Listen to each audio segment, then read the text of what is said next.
Thank you, Stacy, for putting this together on Mother Earth celebration. I usually read a lot of daddy poems. I'm not going to do that today because it's a different celebration. I'm going to start off with, I'm a breast cancer survivor. It's 15 years. So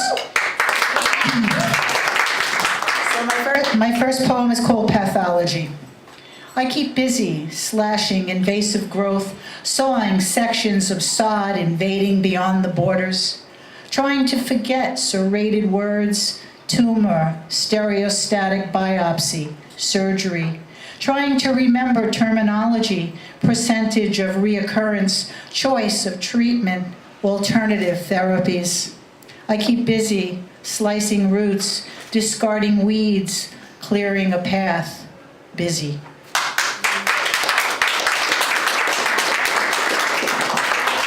Another chance. I've yet another chance to begin again, accept life's nicks, heal. Another chance to mend, absorb life's shocks, alter the journey.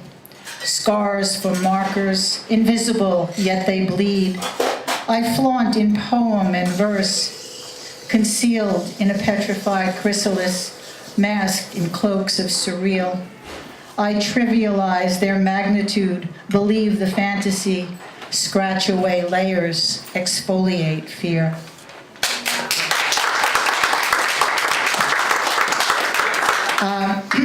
I was around for the first Earth Day, which was in 1970. Had a small studio apartment in Jamaica, Queens. And this is what was going on. Actually, I wrote this today for tonight because it was a memory of that first Earth Day. And it's called Bell Bottoms and Gas Masks, April 22nd, 1970.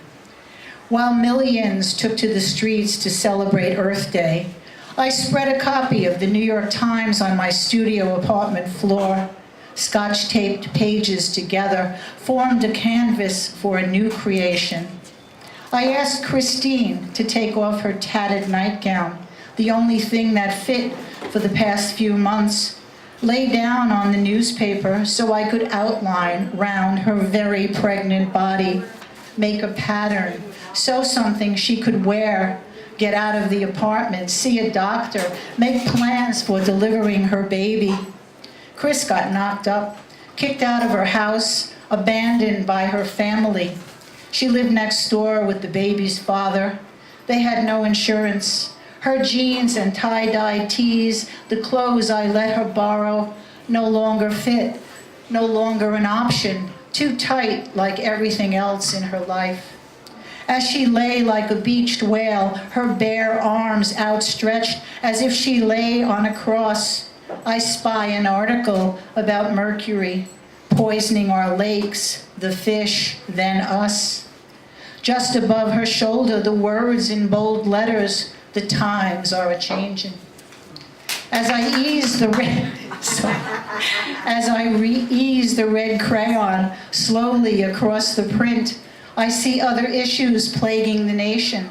Smog in Yosemite, garbage in the Hudson, DDT in our food.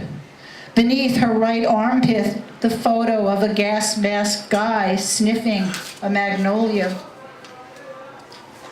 Under the left, a story about Rachel Carson's book, The Silent Spring, another bestseller by Paul Ehrlich, The Population Bomb.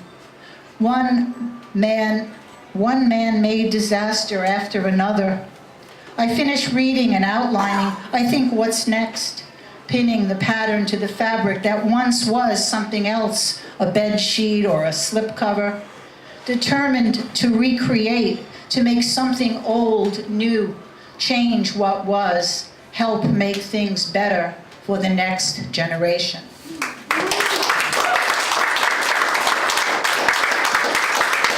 And Christine had a boy, and they moved to Saraville, New Jersey, and I lost touch with her, but that was for Christine. My mom, who was a very strong woman, and the Energizer Bunny till she was in her late 70s, she died in 2006. And I wrote this poem for her It's called Silver Threads. It was Mother's Day, 2006.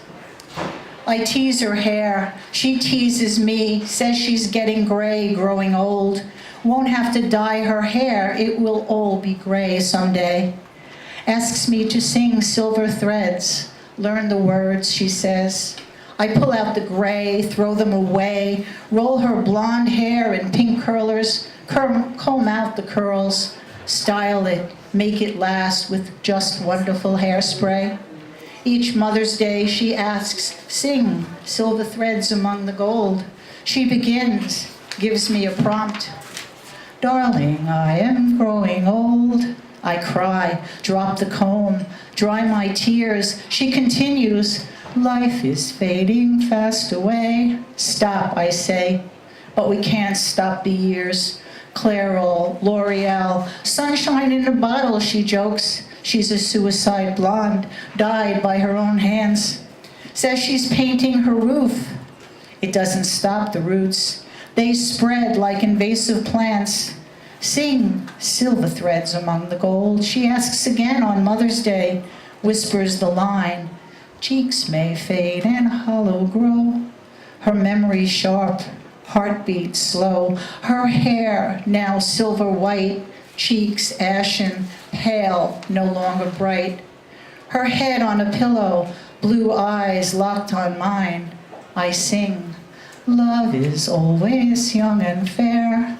Mom, you always had beautiful hair. She smiles as I brush her silver threads, no longer gold. Hold her hand in mine, knowing it may be the last time. And it was.